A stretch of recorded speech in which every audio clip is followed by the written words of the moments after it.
আমার বাবা মারা গেছেন 96, 1996। ওরা দলিল করছে 2008। সিলেটের জৈন্তাপুর উপজেলার বাসিন্দা সুবল দাসের পিতার সম্পত্তি দখল করে নেয় প্রতারক চক্র। এরপর দাঁড়ে দাঁড়ে ঘুরেও পাননি প্রতিকার। অবশেষে দুদকে লিখিত অভিযোগ দিয়ে রোববার গণশুনানিতে অংশ নেন সুবল। সুবলের অভিযোগ শুনে দুদক চেয়ারম্যান তাৎক্ষণিক ব্যবস্থা নেন। সিলেটের সাব রেজিস্ট্রারকে আগামী 7 দিনের মধ্যে প্রতিবেদন দেওয়ারও নির্দেশ দেন তিনি। আমার আশা নেই, আমি পাইতাম।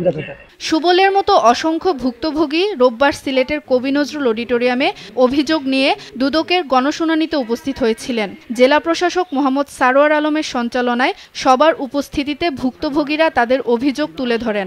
সরকারের 40টি দপ্তরের কর্মকর্তারা তার জবাব দেন। আমি প্রথমে ভাবছিলাম যে আইনগত কাগজপত্র দেখে এটা আসলে মালিক হচ্ছে ইম্পাস বিল্ডার্স।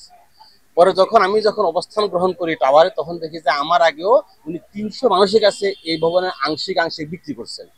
এ বিষয়ে জিজ্ঞাসা করলে উনি কোনো উত্তর দিতে পারেন না, আমাকে হুমকি দেয়। রিপোর্টের এগেইনস্টে বললো যে টাকা 70,000 দিতে হইব, হইলে নামতারিখ করবো, না হইলে হবে না। আমি বললাম টাকা দিতে পারবো না।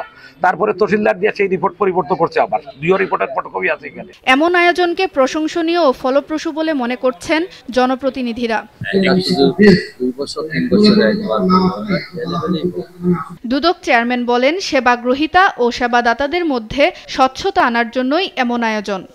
সঙ্গত কারণে তার যে প্রকৃত সম্পদ এবং দাখিলকৃত সম্পদ বিবরণী দুইটাই তো এক হওয়ার কথা, আর এক কখন হবে না যদি তিনি অসৎ হন।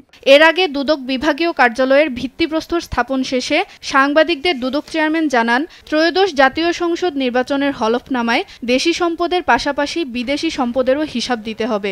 আপনার সম্পদ বাংলাদেশে থাকুক, ইংল্যান্ডে থাকুক, আমেরিকাতে থাকুক, আপনার সম্পদ, আমরা তো সম্পদ বিবরণী চাচ্ছি। আমরা তো বাংলাদেশি সম্পদ কতটুকু সে কথা বলা হচ্ছে না। এমনকি আপনি যখন ট্যাক্স রিটার্ন জমা দিবেন, সেখানেও আপনাকে বলতে হবে যে আপনার বৈদেশিক উৎস থেকে কত আয়, সেটা আপনার বলতে হবে। আপনি যদি না করেন তাহলে আপনি অন্যায় কাজ করছেন। পাশাপাশি যাদের অনুপার্জিত সম্পদ থাকবে তাদের বিরুদ্ধেও ব্যবস্থার কথা জানান doctor Abdul Momen. Whistle blow করেন কি জন্য? সবাইকে সতর্ক করার জন্য তো। সুপ্রিয়া তৃষা, নিউজ ডেস্ক, দেশ টিভি। আমরাও যাতে সতর্ক হই।